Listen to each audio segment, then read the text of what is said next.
All right, I'm live. Let me see if I can tweet this out.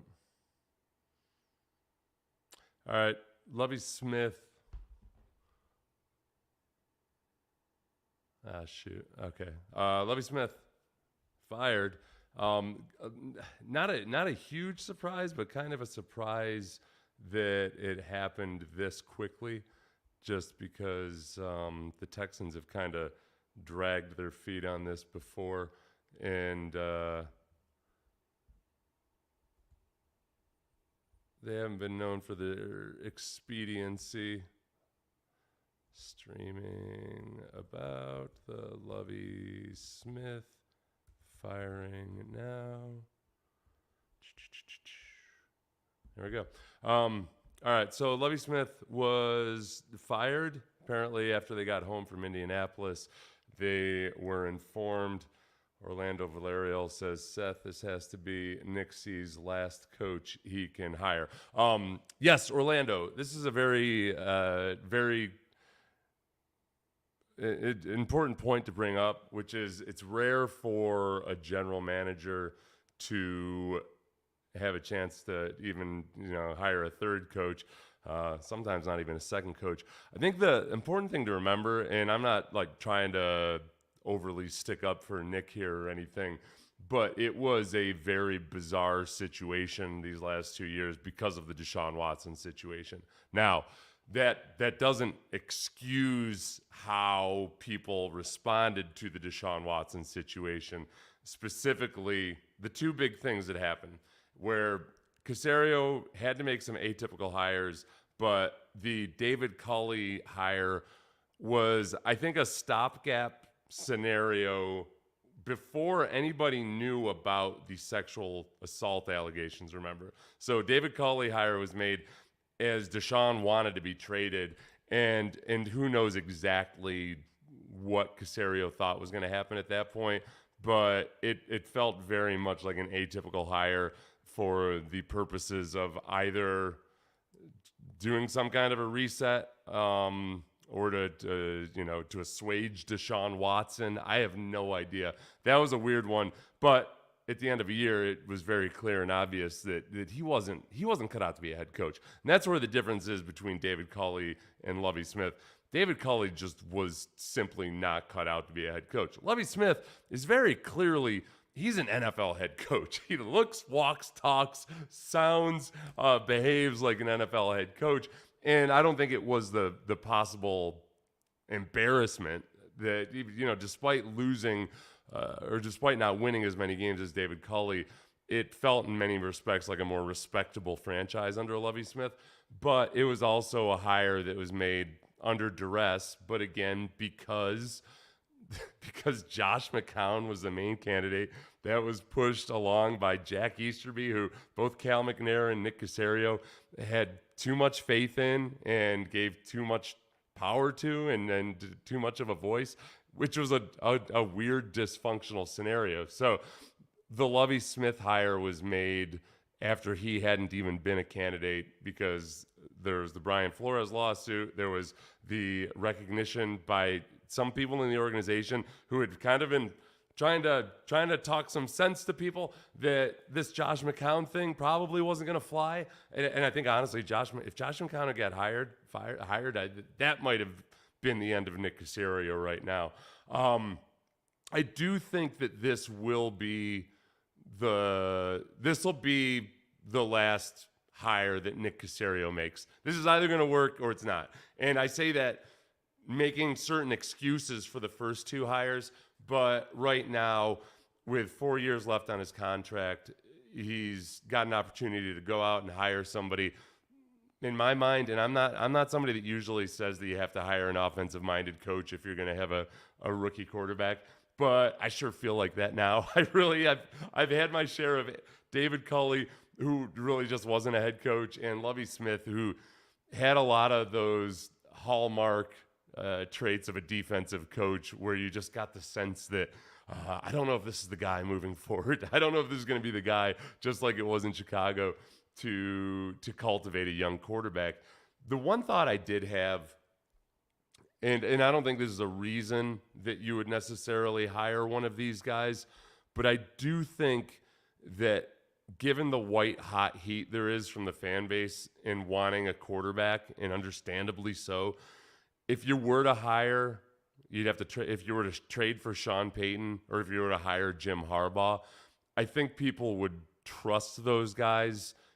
I think people would be more inclined to trust them if those guys decided, hey, you know what, we're going to wait a year, or I don't feel great about Bryce or CJ Stroud, or maybe they'd want to trade back and take one of those guys. I think there would be more patience there. Obviously you don't hire specifically for that reason, but it's a consideration.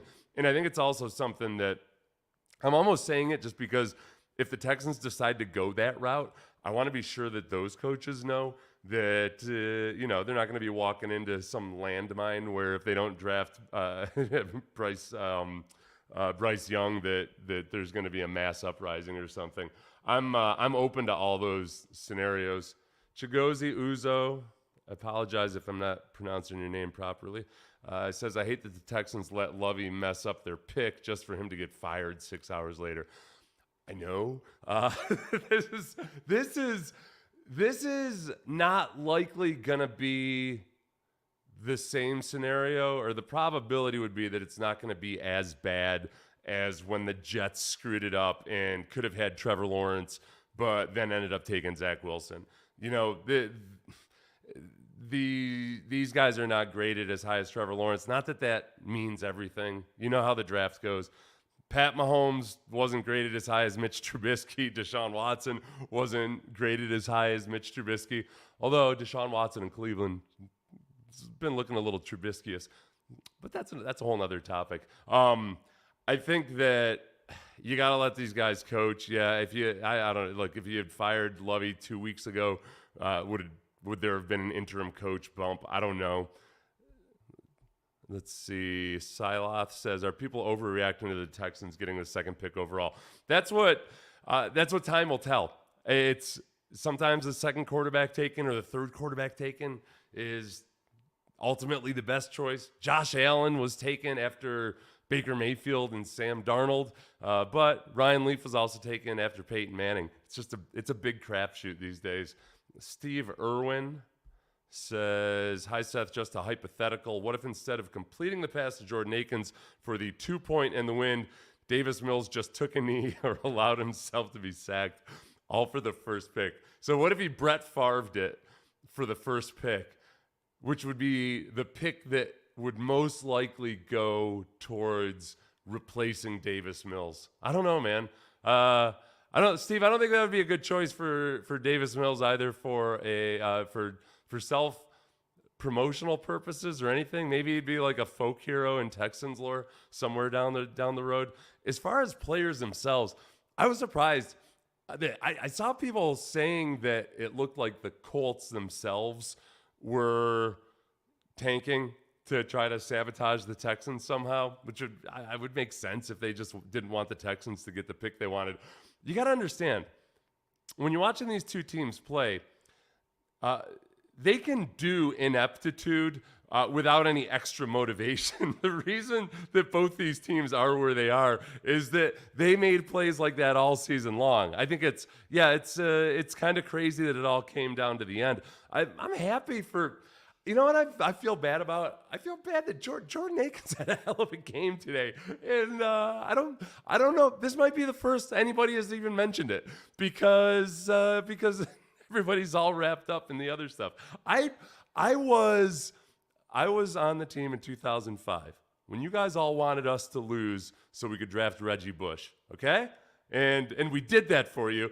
We were trying like hell to win. We lost in overtime in San Francisco, and everybody rejoiced because we got the number 1 overall pick. And then what happened? They drafted Mario Williams, and everybody hated Charlie Casserly for that. Ultimately, that ended up being the right selection. So you just never can tell what's going to happen.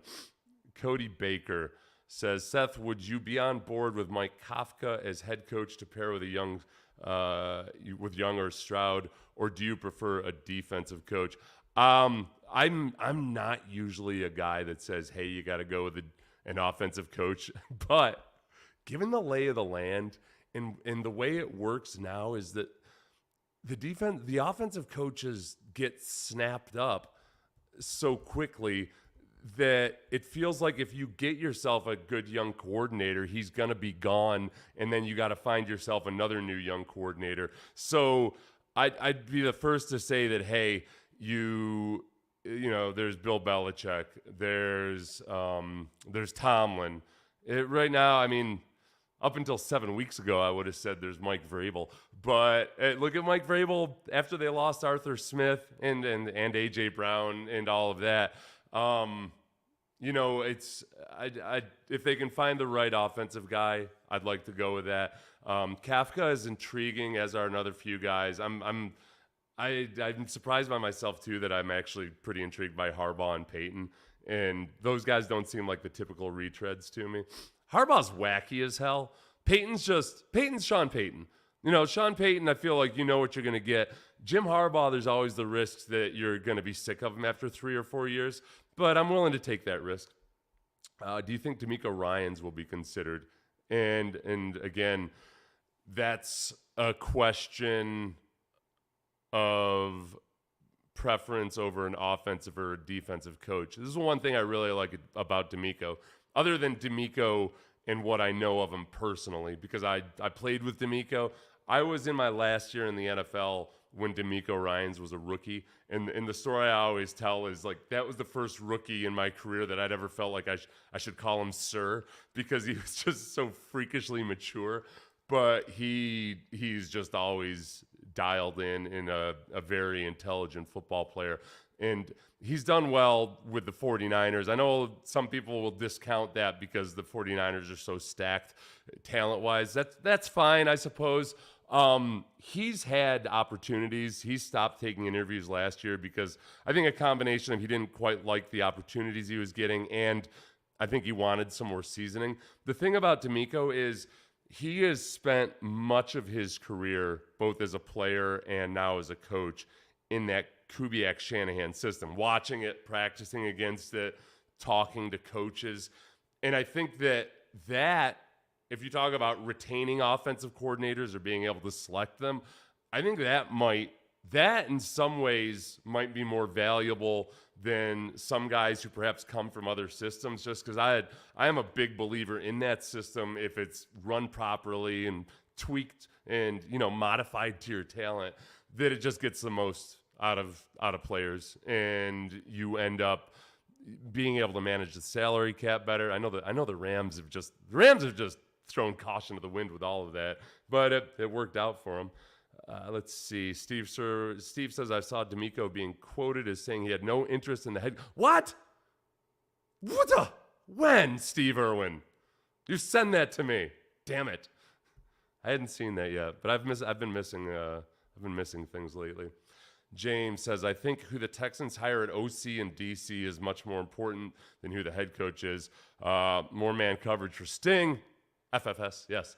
I agree with you. Stingley needs to be unleashed. And I think that, I'm glad you brought that up. I wonder if at least part of what either Caserio and McNair had issues with Lovie wasn't just the head coach side of things. It was that Stingley wasn't used to the best of what I think his abilities are. And I know Caserio comes from a place where they play man defense a lot. They value man defense. And I'm not trying to do a New England South here or anything. This is more just like nuts and bolts, X's and O's football methodology. And that's why it was such a strange pairing, because Lovie comes from a background of thinking that the D-line is the engine that runs your team, and rush the passer. Man, Caserio comes from a defensive background. Again, I'm not even talking about Patriots South, just defensive philosophy of guys up front, play your responsibilities. If you got some studs on the back end, you know, that's why they went after Darrelle Revis when they did, or Stephon Gilmore. You can do a whole lot more. So I think when Caserio drafted Derek Stingley, he envisioned something different than what Lovie was doing this year. And that, as much as anything Lovie did on the head coaching side, which really, I got to say, I really think Lovie did about as well as he could have in terms of keeping things together. And, could other coaches have been more competitive, won more games? Sure, probably. But I think that he was a respectable head coach given the circumstances. And I think he knew what he was getting into. But yeah, I'd love to see Stingley really tested and challenged next year. At the same time, I think they've found some young guys that can be part of a pass rush rotation. And an old guy in Jerry Hughes. He's got another year left. Jerry Hughes, I hope Jerry Hughes comes back if they hire the right coach. Seth, do we go after this Lions OC or this Gannon dude? The Gannon dude is the coordinator up in Philadelphia. Somebody said something to me earlier this year about the Eagles' run defense. It was right after the Eagles had signed Linval Joseph and Ndamukong Suh, because without their rookie nose tackle Jordan Davis, they were just a mess defensively. And that listener said that he wasn't impressed with Gannon because of that, because they had to hire guys from the outside to come in and fix the run defense. At first, I disagreed with him, but then it wheedled its way into my brain, and now I got to revisit that and figure out exactly how I feel about that. I do respect the fact that they went out and got some older guys. I always like to see older guys get jobs. Let's see. And also, honestly, that's the big thing over the next week or two is getting a power ranking of some of these offensive coordinators and figuring out what we do and don't like. Nunya says the one-time Rex Bleeping Burkhead could have been a hero for the Texans during the 2-point conversion. They botch it. I know. It was. I'm trying, and I haven't really gotten wrapped up in the number one overall stuff, except that as we got closer to it, it started to be like. A lot of you guys know how I feel about the draft. It's just such a crapshoot. Lovie said something that was true the other day, which is that, hey, if you're at the top of the draft, you got a better shot at getting a good player. But as we all know, half of the guys in the first round don't work out anyway. But there's something about when you get closer and closer, it gets irrational. And I started succumbing to that. It's like how I won't play Mega Millions until it gets up to $500 million, because somehow like $450 million isn't enough to entice you into doing Mega Millions. But $500 million, like I got to get a ticket. So that's how it got to be. It was like the $1 billion Mega Millions lotto, and I started getting kind of horny for that number one overall pick. And what can I say? I'm just a man. Let's see. You have to go O and Ben Johnson. You guys are, hey, hit me on Twitter and subscribe to my YouTube, please. I'd love it if you did that. I'm having fun on YouTube. This is a good time. All your favorite OC candidates and your arguments for them, because some of you guys are dialed the hell in on these guys, and I got to catch up with you guys. Bears got to sign him as a DC or something. Lovie Smith? Or who? Who's got I don't know. Charles, the Bush Bowl. That's what I was talking about, man. Was the Bush, okay, real quick story.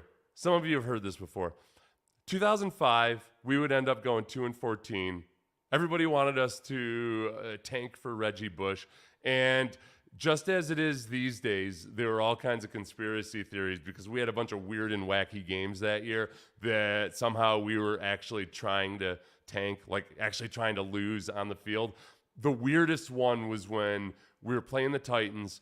Chris Brown actually ran a fake field goal to get into better field goal position. He ended up shanking the closer field goal.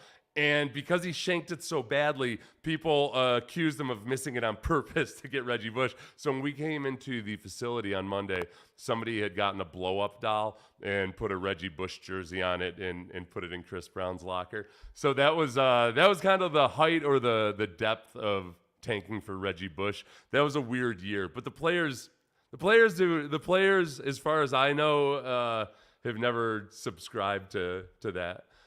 Keck says, have you seen the reports about Vrabel or McDaniel and even Sean McVay maybe shown the door? Do we have a chance at any of those coaches? Okay. McDaniel, I've seen those reports. I got to be honest with you. I think the worst thing that McDaniel did this year was almost convince the Dolphins that Tua was the guy. And so I'm saying that tongue in cheek. I think McDaniel might be the real deal.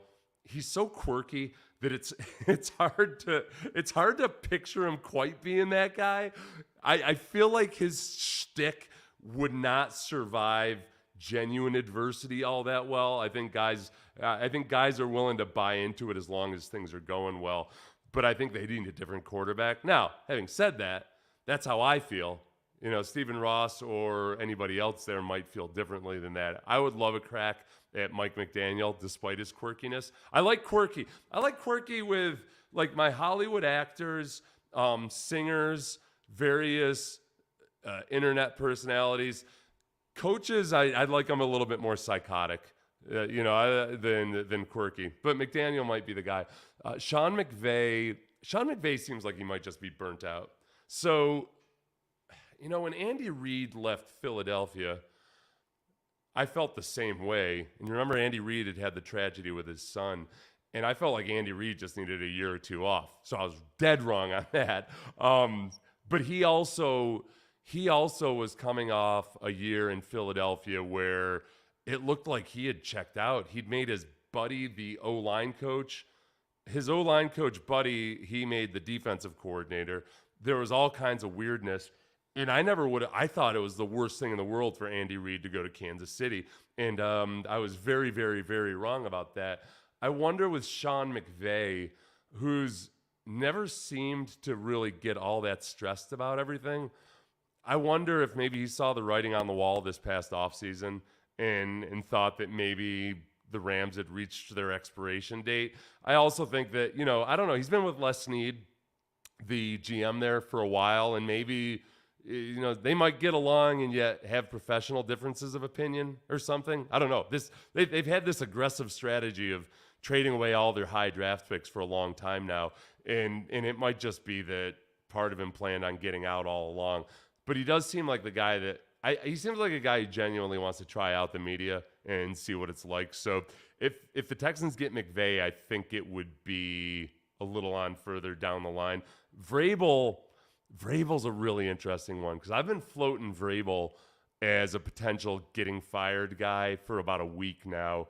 And I don't know if you've seen reports or not, but I mean, I know that ownership loves him there, or at least did love him, but he's an abrasive guy in a good way, I think, like in a way that a lot of football coaches are abrasive guys, but sometimes that doesn't survive adversity all that well. So they fired their general manager, John Robinson, in the middle of the season. Vrabel goes on to lose 7 games in a row. Was it 8 with the last one, or was that 7 when they lost to the Jaguars? Whatever it was a lot of games in a row. And they have excuses, one of which was they traded away A.J. Brown. But I wouldn't mind Vrabel coming back. He did have genuine excuses this year. I got to find out what his plan is at offensive coordinator. I mean, Arthur Smith was a really good offensive coordinator, and I don't know if Arthur Smith in Atlanta, that's the kind of guy, I think, like, it's kind of like a Norv Turner, where some of these guys prove eventually that maybe they're just not head coaches, but they're really good offensive coordinators, except Norv kept getting chances as a head coach. But these guys, Dick LeBeau as a defensive coordinator, he'd run his course as a head coach. He was going to be a defensive coordinator for the rest of his life. If you can find a guy like maybe Arthur Smith, if he gets fired at some point, it's not going to be this year, but to bring them back into the fold. I like those guys that are genuinely really good offensive minds, but just might not be a good offensive coordinator. Then, if you have the defensive coach like Mike Vrabel, you can retain those guys. That's what Vrabel did when he got to Tennessee. He hired Dick LeBeau. No. Was it not Dick LeBeau, the other dude from Baltimore? Anyway, that is what Tomlin did when he got to Pittsburgh was he retained Dick LeBeau, and it worked out great. And that was as a defensive guy. Tavis Stapleton says, do we keep any guys from the current staff? That is a really good question because, as we know, I'm going to pull up a Texans coaching staff here just so I don't forget anybody. As we know, the Texans are paying a lot of money to coaches who no longer work for the Texans. They're paying David Culley. They're paying Lovie Smith. They're still paying Bill O'Brien. I think Bill O'Brien might have one more year. So here's who I think stays. I hope Frank Ross, the special teams coordinator, stays. The Texans actually have genuinely good special teams. And that's not going to win you a championship alone, but it goes a long way. I got one of my buddies that I played with, Brant Boyer. He's been the special teams coordinator with the Jets for 3 head coaches now because he's just so damn good at what he does. He was an awesome. He was a kamikaze Smurf-sized linebacker who was an awesome special teams player when I played with him. Old school, had a flat top, just old school beer drinking linebacker. But he's an awesome special teams coach. I think that Frank Ross, the special teams coordinator, is worth keeping. I thought the defensive line, despite the fact that the Texans couldn't stop the run at all, they were the worst run defense in the last decade, okay? 170 yards per game allowed rushing. That's the 3rd worst this century. It's been really, really bad. One of those worst years, I believe, was in 2013 when that was Lovie Smith's last year. So there you go. Let me know if there's anybody else that you think. Some of the assistant coaches are, pretty well regarded. George Warhop's an interesting one as the offensive line coach because on the one hand, I thought Titus Howard did well, but he'd been doing well before they moved him to guard last year. Laramie Tunsil seemed more motivated to run block this year. And if I were being cynical, I could say, hey, he's coming up and wants a new contract. If I weren't being cynical, I would say George Warhop tends to really focus on a lot of on the motivational side of things. And I could see him kind of being a guy that would question your toughness or your manhood if you only wanted to be a pass blocker. So there's something about George Warhop. I know that Kenyon Green obviously was not where we wanted him to be. But I'm hoping that at least part of that was the fact that he was a mauler in college. Those guys that are maulers in college, big physical dudes that can kind of just manhandle people, sometimes it takes them a while. Richie Incognito was like that. Richie Incognito was kind of like a psychotic wrestling bear his first couple years. And then once he learned that he couldn't just physically assault NFL defensive lineman because he'd whiff on him too much, he started being pretty good. The only guy that he didn't learn the lesson for was Antonio Smith. And that's why Antonio Smith had to defend himself that time he swung his helmet at Richie Incognito, because Incognito was taking dirty shots at Antonio the whole game because Antonio pissed Incognito off so much. Not like by trash talk or anything, but just by beating him. But I digress. So we don't want Kenyon to completely emulate Richie Incognito, but we'd like him to get to be on the same level. Steve Irwin says, and then Mario Williams chased the money, after they drafted him.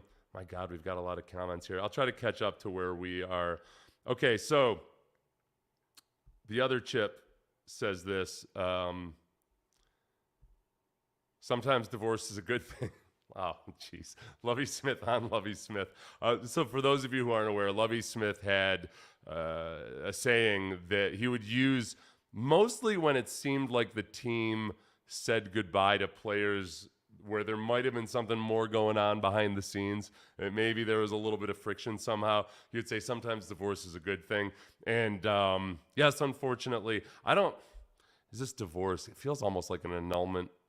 This felt like an arranged marriage almost, like a green card marriage or something. Like they married Lovie Smith to get their green card, which the green card was, please get us out of trouble with Brian Flores and this potential Josh McCown fiasco. And somehow we've gotten ourselves in too far. We desperately need to get out of this. So you get married. He was our beard, in a way. He was our disguise. He was our phony marriage. we won't go too far down that road for, let's see. What would Caserio do in free agency, considering he has a coaching search also? That's a really good question. The free agency will not begin until March, so right around the first week in March or so. Or wait, when does free agency begin this year? Somebody correct me if I'm wrong. So we've got time, and I do think that given it seemed like with Culley and NFL free agency start date 2023, it seemed like with Culley, and then when he was flirting with Josh McCown, I was worried, as a lot of you were, I know, that, let's see, in 2022, free agency started on March 16th, so there's time. I know that some of you were worried that Caserio wanted a yes man or somebody that he could mold. I was skeptical of that at first, and now upon reflection, I wonder if maybe that was the case.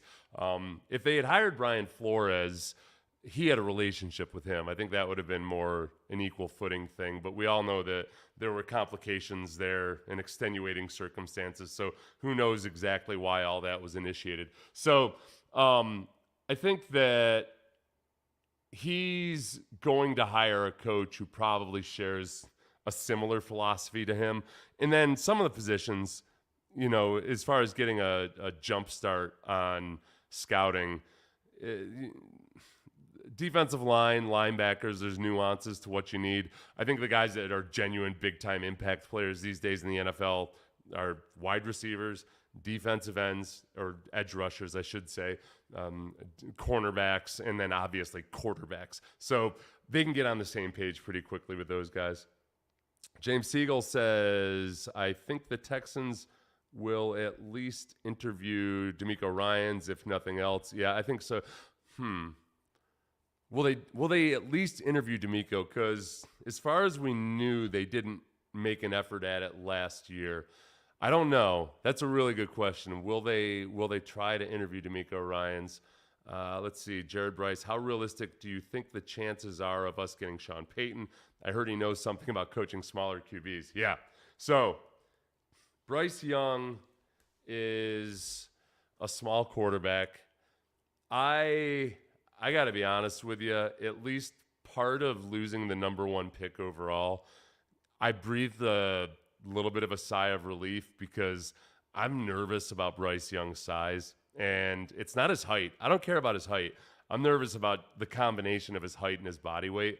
And when I was watching the Titans play the other night, I kept watching Josh Dobbs because Dobbs is skinny. He's 6'3", 215, but when he came out of high school, he was 6'3", 194, which is skinny. That's if you add 10 pounds per inch or so, give or take, that's a pretty lightweight 6 foot tall guy. Probably I wouldn't. Yeah, that seems like too much. Yeah, 195 maybe is anyway. So I'm watching with the new rules where defensive linemen are really reluctant to fall on a quarterback because you're going to get flagged for it. And Dobbs took some big hits, but where he kind of floated gently to the ground like a feather because the defensive line would hit him and then roll off immediately. And it made me feel a little bit better about Bryce Young. I mean, you can avoid contact when you're running. I don't think you can avoid contact when you're thrown in the pocket. There's just going to be some hits. So I'm going to be perpetually nervous if they draft Bryce Young.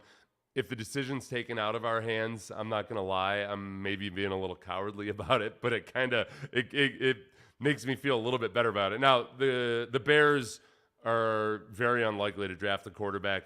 The question would be, is somebody going to trade up to number one overall to draft an atypical quarterback like Bryce Young? And neither Bryce Young or C.J. Stroud are graded at the level of, say, a Trevor Lawrence.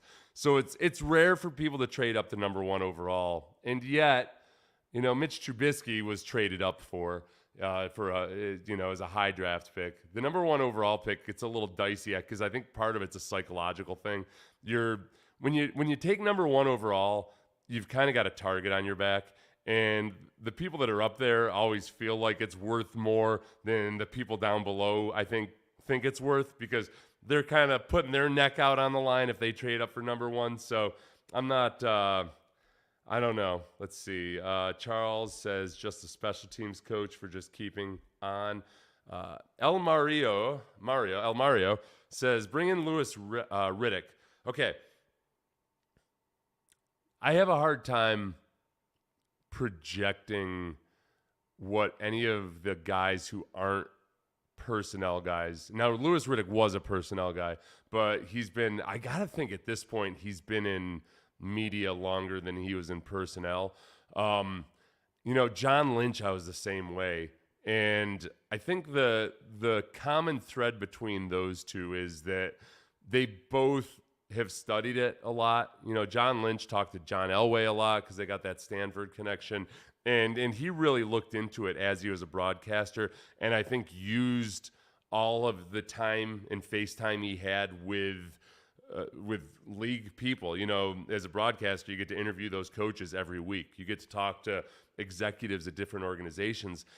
And the advantage those guys have is I do think that they see a much broader diversity of different philosophies, of different corporate structures or organizational structures than most people who spend all their time working in it do. So I do like that aspect of it. And the other thing too is whenever you elevate one of these guys to be a GM, it's amazing to me that in any other aspect of life, when you get to be a general manager, you've typically spent time at a lower level where you're in charge of some financial stuff and you do hiring and firing. And it's really not that way with football. You take people that they're getting expertise in their field and they're tasked with jobs and they have a lot of input into things, but there isn't necessarily a whole lot of decision making. Like an assistant manager at McDonald's might have had more experience with hiring and firing. Actually, I don't know the structure at McDonald's. Do assistant managers hire and fire at times? I don't know. But assistant managers at various businesses have more experience with hiring and firing and staffing and all those things than some general managers do. So Louis Riddick would be very intriguing to me, and I know they've talked to him before, but that's where there is no template for hiring these guys. But I also, by the way, last year's Monday Night Crew, when the color commentators were Brian Greasy and Louis Riddick, that was 2 years ago, right? I didn't like them that much, and I like Louis Riddick, and I realized this year when I've seen Orlovsky and Riddick together with what's his face there, the play-by-play. I like those guys a lot. So selfishly, I'm kind of like, well, I don't know. I like those guys as a broadcast crew, so maybe leave Riddick alone for a while. Let's see. Do you think Demeco would have any interest in the Texans, considering he sued the Texans in 2016? I think so. For one, let's see. 2016, Cal's been involved with the organization for a long time, but the field thing, I don't want to say that, nobody cares about lawsuits, but I do think that it's almost like a workers' comp case. It goes above and beyond it because you're suing it's not like you're suing, it feels a little bit more personal. Workers' comp, especially back in the day with NFL players, it was kind of, you retired, you filed workers' comp in California. It was weird. It felt shady. There was like a loophole where basically if you played in California at all, you were entitled to a portion of workers' comp awards from California. It was a strange situation. Anyway, so I don't...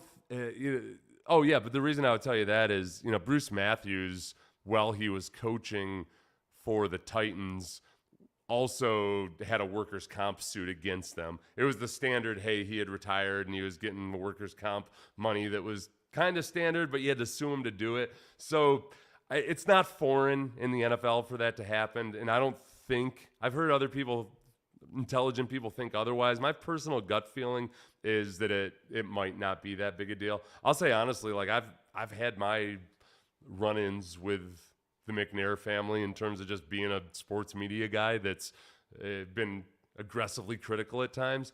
And I say run-ins. I shouldn't say it run-ins, but disagreements, or they disapproved of various things I said, and that's just life, but they've always been super cool about it. And I think probably they've forgiven me for saying some things where maybe I crossed the line that maybe I wouldn't have forgiven other people. So that's big old dumb me. Demeco Ryans is like super qualified and stuff, So let's see. Do you think Aaron Rodgers is retiring? What happened? The way he walked off the field makes me think he is. I don't know. You guys know my feeling about quarterbacks and head coaches. I don't like them to have perspective on life. I feel like Aaron Rodgers, with this spiritual, mystical journey that he's been on for these last couple years, I feel like he might have a little too much perspective on life, which is great for him personally. It's also interesting that he was able to leverage a record-breaking contract out of having that new perspective on life. I think most likely he's just tired, and that happens. Lovie Smith going for 2 at the end. I know. I heard somebody call into the postgame show today and say that they felt like that was an FU to the team. Basically, like, yeah, we're going for the win now. There will be no tie, and you're not getting your number 1 overall pick. Honestly, some of it, I think, is that by the end of the season, you're so tired. I could see a coach just saying, like, nope, we're finishing this thing right now. And I think for the Texans, I like winning I think when you have a chance to win the game with one play, I say you go for it. Especially when you decide not to go to Rex Burkhead for the first time in this calendar year. Well, first time, obviously, in this calendar year, or 2022. Yeah. So, no, I don't think he'll retire. I think that, by the way, okay. Okay. I don't think he'll retire. I do wonder if you guys like Caleb Williams better than you like the guys this year. And even though it's no guarantee that you're going to, well, actually, okay, this is a stupid plan. But let's say that you maybe just like any quarterback to be named later, some younger guy, maybe in next year's draft, whoever it might end up being. Or maybe trading for a veteran or something. How would you feel if Jim Harbaugh or Sean Payton were to come here and they were able to entice Tom Brady for one last season? Would you? I don't know. I don't know if I can talk to you. Let's see. Dan says, Seth, aren't you doing the morning show? As much as I enjoy your thoughts, do yourself a favor and get some sleep. I know, but I can't. Damn it. I was about to go to bed. And I'd posted my YouTube video.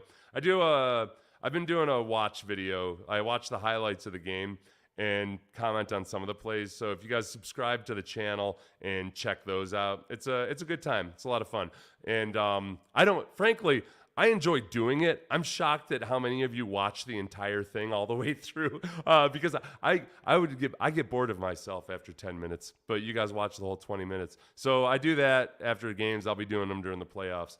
But also, you know me, Cody, Charles, Dan, you know me. I'm more entertaining when I'm sleep deprived. I'll gladly trade Warhop for Mike Munchak. Mike Munchak, former Houston Oiler and Tennessee Titan, Hall of Famer, and is honestly one of the best offensive line coaches I've ever seen. And I can say that because I can tell by watching players, but especially when I was playing against offensive lines, which teams were well coached. And Munchak's offensive lines were such a pain in the ass to play against because even the bad players knew all the tricks. Like Munchak has a way of getting guys to just understand how to use their hips, how to use their hands, how to use positioning, how to use it, like almost like a martial artist, how to teach guys how to use their opponent's body weight and momentum against them. And I used to have so much respect for him. I mean, I still do. I didn't lose respect for him. But as a player, when we would go against the Titans, there's a thing called, well, I always called it an influence block, but that's where they get you thinking that they're blocking one way, and then they wheel on you and send you another way. I know with Mike Munchak, there's always been, he doesn't need the money, but though I'm sure he gets paid very well. But he's I know his last couple moves, family has played into it a lot, and he wanted to be closer to family. So I don't know if he coached the Broncos last year. I don't think he's currently coaching anywhere, at least according to Wikipedia. Let me know if anything's different. Let's see. Boy, we got a lot of things here. Let's see. J-Rock said he had the most techniques for hand placements. Yeah. Eddie says sleep is for old fired coaches. Who's your money on for the AFC Championship? You know what? Let me look at something real quick because I was looking at this earlier. I'm intrigued by what happens with Baltimore and Lamar Jackson, almost just because of the Joe Flacco history. If Baltimore ends up paying a guy after a deep playoff run, after he has the run of his life, are they going to be more or less inclined to do so? The Chiefs and the Bills, there's something about Josh Allen and some of these interceptions that he's thrown that I just can't feel comfortable about. And I think the Chiefs I'm thinking of the Chiefs defense and their ability to adapt. The Bengals defense and their ability to adapt. I'm blanking on the name of the defensive coordinator right now, but he's a really bright guy. I might actually be leaning towards the Bengals. I'll give you my answer tomorrow. I've got to, I've been thinking a whole bunch of crap. Let's see. Actually, y'all are correct. It's not a rumor that Bieniemy interviews poorly. It's true. Okay, let's see. Dylan Rabalis. I apologize if I said your name wrong. Seth Payne. How do you feel about one of the stud defensive players at number 2 and grab one of the several vet bridge quarterbacks for next year? Yeah. I think especially that's when if the Texans hire a veteran coach, I feel like there'll be more patience on the part of the fan base. I feel like people will be more likely, like let's just say hypothetically it were McVay, Sean Payton, or Jim Harbaugh. I think that if one of those guys were to come in and say, look, we're gonna get one last great year out of Tom Brady, or we're gonna get the best out of Derek Carr and Jimmy Garoppolo would be tough to get excited about. Garoppolo because of the injuries. Derek Carr, would Derek Carr come to Houston? He's not going to come if it feels. I don't think he comes to Houston, and I don't think it would be because of his brother. Although he still does have kind of a chip on his shoulder about David's experience here, it seems. But I think it would be obvious if he came here that it was more of a bridge situation, where if he went to the Jets, he might be able to convince them in 1 year not to draft another quarterback because that roster's ready to go. So if they made a deep push, so I'm open to it. I'm very open to it. Let's see. David would stop him. Oh, the J-Rock said David would stop him. I don't know, man. The Carr family's interesting. They're good people. Like I think they're very genuine in their spirituality, and like I think they try really hard to be forgiving and to not hold a grudge about stuff. I think Derek's just kind of wired. Like Derek is he's got an edge to him. I think David doesn't necessarily have that edge. David's much more calm, cool, and collected. And it's a really cool family. I don't think David would be the one talking him out of it. I think Derek would be the guy that just flat out, likes having a chip on his shoulder. Let's see. Stroud looks so accurate. I hope they go that route. I think he's got a better arm too. He's got a stronger arm. The tough thing with Ohio State quarterbacks, and I mean recently, not historically, because I don't really subscribe to the whole, hey, Ohio State quarterbacks don't produce or Alabama quarterbacks don't produce. The fact of the matter is there's no such thing as a quarterback factory. So those big time offensive schools do tend to fool people. So I think you have to be on guard for that because you see the very best that a guy can give when he's on one of those teams.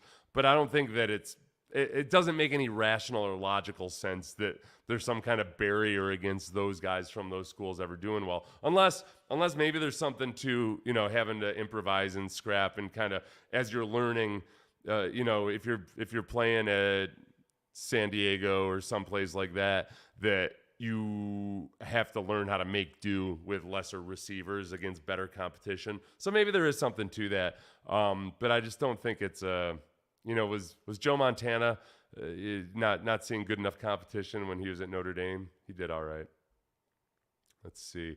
Mike says there's reports that Demeco doesn't want to coach the Texans. I have not. Could you guys please send me those reports? Because I've seen speculation, but I guess I haven't seen those reports. And it seems like that would have been something that. Let me check my Twitter to see if one of you guys sent it. Let's see. Oh, there I am on KHOU. You guys go watch KHOU. I'm on it right now. Damn it.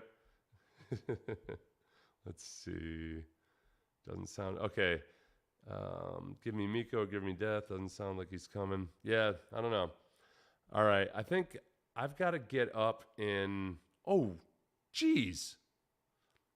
I got to get up before too long. Give me any. As far as Lovie Smith goes. Jerkwad says, wow, our football team is so brave and clutch.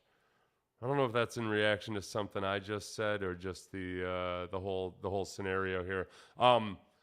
Lovie Smith getting fired, since that's what we were started. I feel like we veered into talking about replacements and all that other stuff. Lovie Smith being fired, I think in much the same way, but more so, nobody's blaming Lovie Smith for the Texans being bad in the same way that nobody blamed David Culley for the Texans being bad. It's just that there's also a feeling that Lovie Smith is not the guy to move the Texans into the next era of gloriousness. That's right. The golden age of Houston Texans football is nigh. And I would say if we, let's see, optimistically turn around next year, because they've got, look, if Derek Stingley, don't even give me Kenyon Green yet, okay? If Derek Stingley can be the guy, and Steven Nelson played just fine. Like, if Derek Stingley delivers on his promise and Steven Nelson is just Steven Nelson, I feel pretty good about that defensive backfield with Jalen Petrie back there. And you fill in some of those holes. You draft a stud pass rusher. You maybe draft a wide receiver. If only one of those guys works out. And then you go out and get somebody in free agency, and let's say John Mechie. I'm gonna say, and you go out and get two guys in free agency, one of whom is a bust. You draft 2 first-rounders. Only one of them works out, but let's say it's the pass rusher that does. Then you go, and then John Mechie comes back and is healthy. Like, that alone right there, depending on who the quarterback is all of a sudden a much more formidable team. And a lot of that obviously now just comes down to who is the coach, what is his offensive philosophy, how does he work with young players, and how much do we have to trade to get Sean Payton. So that's the big question. I'm going to tell you real quick, NFL head coaches who were traded. The biggest haul was for Gruden. And Gruden, remember, went to a Super Bowl ready team. So that was like, they didn't have to use those draft picks to load up. Let's see. Gruden, it was a first-round draft pick in 2002, a first-round pick in 2003, a second-round pick in 2004. The Buccaneers also threw in $8 million in cash. Man. And then he went back there. How many years later? 20 years later or so, and got even more money, 100-some million guaranteed. Herm Edwards, it doesn't say what Herm Edwards got for his trade. Mike Holmgren from the Packers to Seattle, to the Seahawks. That was a relative pittance, if I remember. The Packers received the Seahawks' second-round pick in the 99 draft. Bill Parcells traded from the Patriots to the Jets. That was a weird one, right? Let's see. They gave the Patriots, the Jets, 3rd and 4th round picks in 97, a 2nd round pick in 98, and a 1st round in 1999. All right. So would you be willing to give up a 1st rounder for Sean Payton if you didn't have to give up anything for Jim Harbaugh or any of these other coaches, obviously? I was thinking of veteran coaches. I think McVay genuinely doesn't want to coach for at least a year. I think he needs some time. Jerkwad says, how did they miss on Sauce last year? He was the obvious choice and is looking like a huge impact player. How can we trust Caserio now? Okay, this is, and Eddie says, I definitely blame him for that piss poor defense, talking about Lovie. Okay, I agree. I think the defense should have been better than what they were. I don't think they were going to be a top defense, but they should have been better than what they were. As far as missing out on Sauce Gardner, I think that the big question with Stingley is injuries and then the misuse of him by Lovie Smith. And that's one thing we talked about a little bit earlier here. Jerkwad, you said that was sarcasm earlier. Awesome. Thanks, bud. As far as what we talked about earlier with Lovie Smith, I mean, he might be getting fired as much for not deploying Derek Stingley the way that Nick Caserio maybe wanted Derek Stingley deployed. Just sitting him back there in soft zone coverage and having him come up and make tackles and really not having as many opportunities to be tested as Sauce Gardner. That's just downright criminal, I think. And, Stingley early on, he showed he had the aptitude. He was running with some of the studs. He was getting in trouble with his hand fighting. But somewhere along the way, either maybe because of injury or just because of Lovie Smith, they veered away from that. And it was weird because at times they would flip-flop him and have him follow the best receiver, but it was almost like, not so he could shadow him like in coverage, but shadow him like you might shadow somebody at work on bring your son to work day or something, like from a distance. It was really, really weird. So that's something that hopefully changes. And as far as the head coach dynamic, look, managing Pep Hamilton is part of being the head coach too. I don't like it. I don't like coaches being the coordinator unless they've shown that they can function, that they can function really well in that capacity, unless they've got a guy they can genuinely trust on the other side. Like Gary Kubiak, he was the architect of the offense while he was here, but it wasn't really until he got Wade Phillips that all of a sudden the team could function well, because he had a guy that he needed for that team dynamic. All right, let's see. Ken John says, thank you, Seth, for going live. I really needed this right now. I appreciate it too, guys. And please subscribe. I've been putting out a bunch of YouTube stuff. I really enjoy it. I'm starting to try to just use YouTube almost like my show prep for the radio show, 6 a.m. to 10 a.m. on Sports Radio 610. So, just in 6 hours or so. So, but I've watched film and I put up my thoughts about it and everything. I'm going to do more and more as the off season goes along, including like really getting into the offensive and defensive coordinators right now that might be candidates. And then also the draft, because it's draft season, baby. It's draft season today. I don't know if you guys know or not, but the Texans have the number 2 overall pick this year. It's kind of a big deal earlier. All right, guys, take it easy.